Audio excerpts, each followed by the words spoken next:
Hello, everybody. Well, son Adelaja here, back to you to talk about my charge to Nigeria and Nigerians. Now, I've been doing a lot. If you have been watching my videos, you've noticed that I've been doing a lot of criticism of President Buhari, his government, the elite in Nigeria, and all the people responsible for tearing our country down. And I've been particularly harsh on President Buhari and his APC party. But today, I want to say, President Buhari, I'm sending you kisses, kisses, kisses, kisses. Maybe that's not a tradition in Nigeria, but just to show you my excitement that this one, I don't know who advised you on this policy and who are your advisors that gave you this idea, but this one is one of your best policy decisions ever. No Nigerian president has ever been able to do this. No Nigerian head of state, even the military, were not able to do this. Even at a time when the foreign policy of Nigeria was Africa-focused, Africa-centric, we couldn't even do this. But here comes President Buhari at a time when we think that it would be politically incorrect for him to do, because people will accuse him of saying the Fulanis will be coming in with their cows to Nigeria. It would be a wrong decision at this time. But you had the moral courage to be able to pull it off. Excellent. And what am I talking about? I am saying bravo to President Buhari for the free visa policy. Can you imagine it? Hello, everybody. Hello, Africa. Here comes the big brother again. Personally, I've been against the big brother policy of Nigeria for a long time. I never really supported this idea of big brother role that Nigeria has been playing for Africa. But this time, this is a policy that shows that we are a big brother indeed. I mean, the only country that has been doing something in this line was Rwanda and the Rwandan president. And they are small brothers. They have small brother, but they have been playing the big brother role in their policy, in their foreign policy, especially with when it comes to uniting Africa. There are two countries that have taken a similar role, and these are Rwanda. And what did Rwanda did? They opened the whole of Africa for free visa entry into Rwanda. So right now, every Nigerian can go into Rwanda without any visa at all. Then it was followed by Ethiopia. Ethiopia has also opened up their borders to all Africans, that all Africans can also come in without a visa. Now Nigeria, the giant of the continent, the biggest market and the biggest economy. Everybody is afraid of Nigeria in Africa, all countries. But with this gesture that, hey, you are afraid of us, you think that we are going to invade your country, but we are saying, come on, come to us. We are going to embrace you. We are going to love you. This is the direct opposite of what Nigeria did, and we are still paying the price for it today. You remember in the 80s, Shagari made Ghanaians to leave Nigeria, and they said Ghana must go. Up to today, we are still suffering from that policy. 30 years after, 40 years after. 40 years after that policy to let Ghanaians go and illegal immigrants go, Nigerians are still paying the price. Go and see the way they are treating Nigerians sometimes in Ghana. Go and see the way go and see the policies that have been applied to Nigerians in Ghana.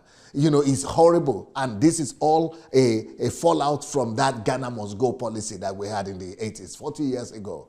But today, this policy that President Muhammad Buhari has introduced to let every African have an open door to come to Nigeria, in the years to come, 50 years from now, this man will be remembered. It might not be remembered for too many things, but for this one, it will be remembered that all African nations can become one. They could be united around Nigeria. Now, Rwanda cannot take all of Africa, right? Even though they had the policy, they want to do it, but Nigeria can take all of Africa and embrace the whole of Africa, because already 1/5, one in five of every African is already a Nigerian anyway. So yeah, so we are ready to embrace all of Africa, and we have the capacity to do that. Right now, Nigerian economy is already 1/4 of the whole economy of Africa. So we are ready for it, and it's going to facilitate trade. It's going to bring acceptance and unity to Africans, and we are going to begin to see ourselves as one rather than divide and rule that the colonial masters brought to us. There are so many advantages in this policy that it will take me hours and hours just to talk about it. First of all, the biggest advantage is after this noble example by Nigeria, you know what that tells other nations? And it's not just an hypothesis. This is not just an hypothesis. This is what I know for sure. There are so many countries right now, at least 20 countries that I know of, that are already considering, doing the same act of gesture, reciprocating. They want to reciprocate what President Buhari has done. They want to do the same thing.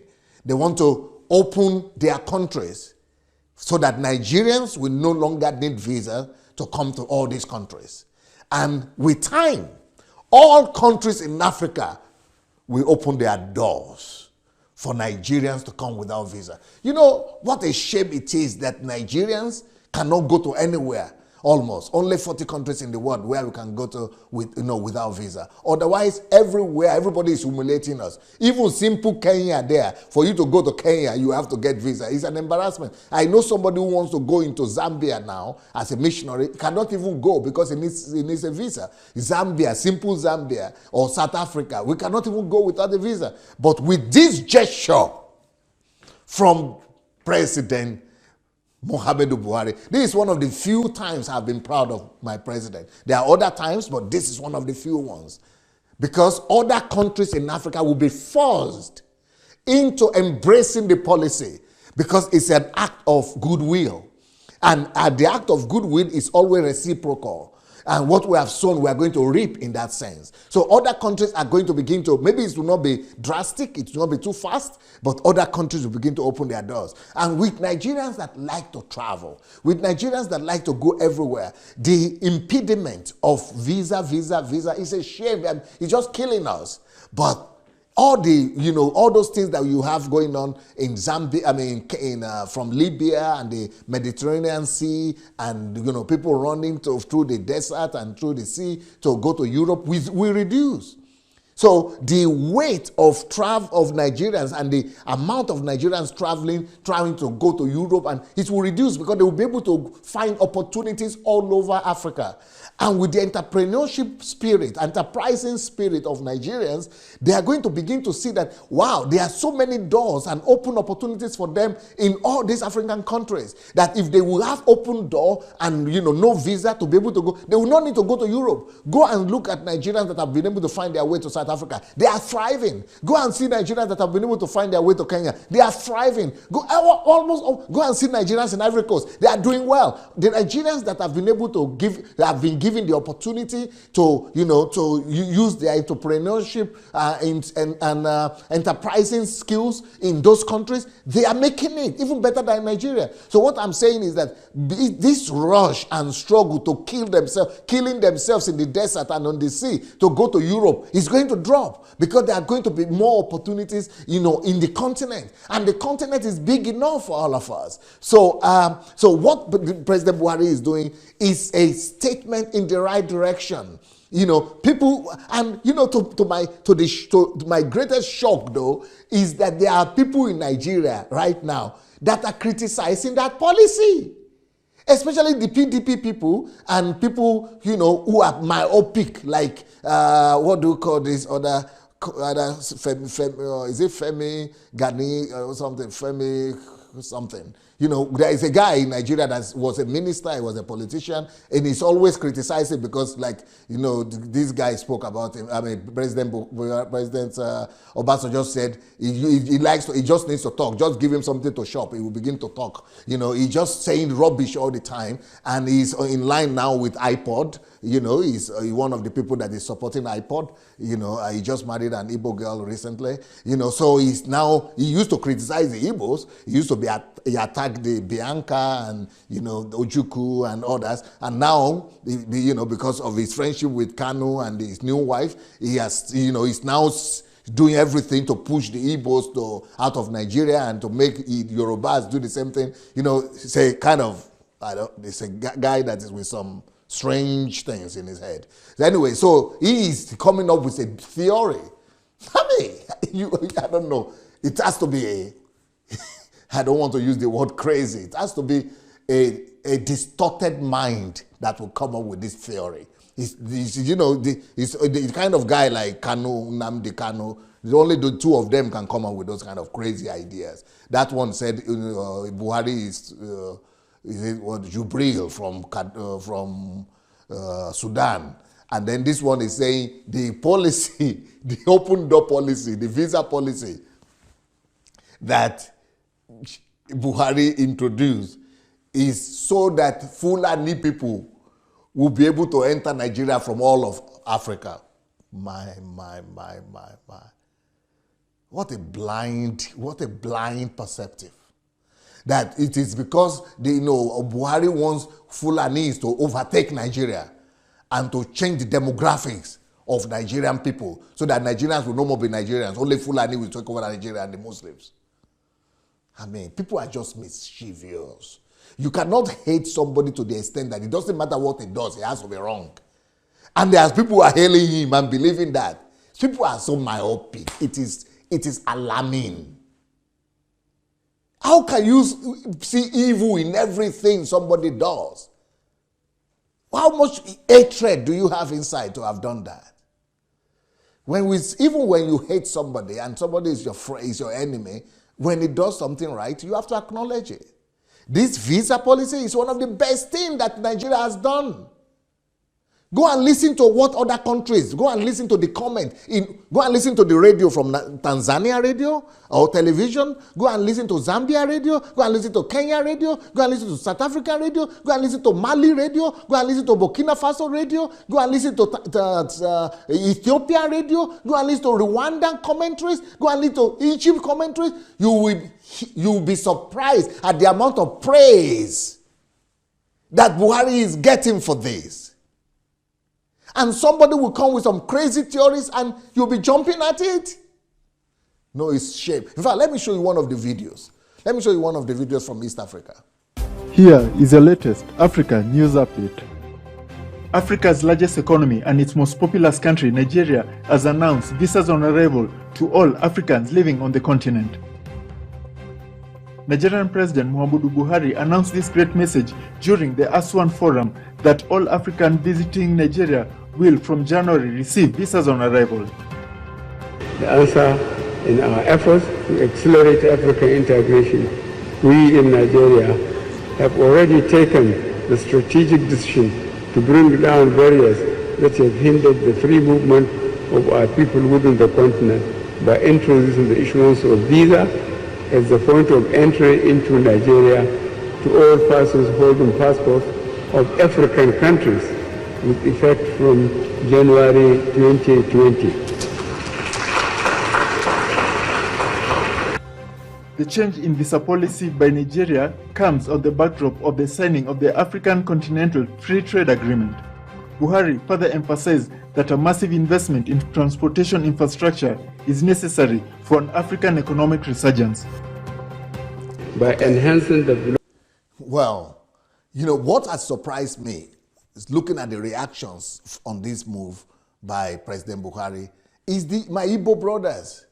My Igbo brothers have eaten into the lies of Nnamdi Kanu. Not all of them, definitely, of course. I'm talking about the iPod people especially. They have eaten into the lies of Nnamdi Kanu and this what do you call this Yoruba guy? This Femi something. You know, Femi, is it Fanny something? So that, you know, people are buying into their lies so bad that now most Igbo's comments that I've read are saying, you know, it is Fulani, it is because of Fulani. My dear Igbo brethren, it's for you. The most beneficiaries, the most people who will benefit most from this are the Igbos. Because you are our most, you know, enterprising people. You are our most entrepreneurial people. Igbos are the most traveled people in Nigeria. And you are the ones that the doors are going to be open to all the countries of the continent. 54 countries are going to be open to you. I mean, Igbos, especially the Anambra people, they are in my village. I mean, they are everywhere. The same thing, the doors will be open for you to be able to spread your tent everywhere. You should be thanking Buhari for this. And people are saying, no, it's because Buhari wants to take over. No, Africa, Hausas don't even travel. Fulanis don't even travel like 10/10 of how much Igbos travel. And you see what the commentators were saying is for the exchange of goods and services. Can you imagine what Aba will happen to Aba people when they begin to have open market to the rest of Africa? Can you imagine what will begin to happen to Onisha, Owerri? And when their goods can go beyond Nigeria and go to all the nations of Africa? Let's see things in positive light. Let's begin to see things more in positive light other than just seeing everything as gloom and doom. Well, as for me, I see the light. I've criticized and I'm still criticizing the president on a lot of things and the government on a lot of things, but on this one, I dare not. Bravo and kudos to you, Mr. President, for the love of God, church and nation. Peace. Sunday Adelaja here.